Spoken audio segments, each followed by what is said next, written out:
بسم الله الرحمن الرحيم والتين والزيتون وطور سينين وهذا البلد الأمين لقد خلقنا الإنسان في أحسن تقويم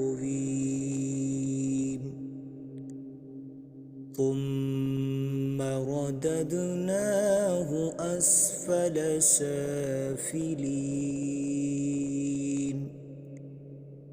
إلا الذين آمنوا وعملوا الصالحات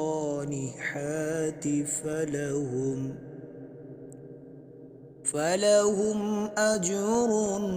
غير ممنون فما يكذبك بعد بالدين أليس الله بأحكم الحاكمين صدق الله العظيم.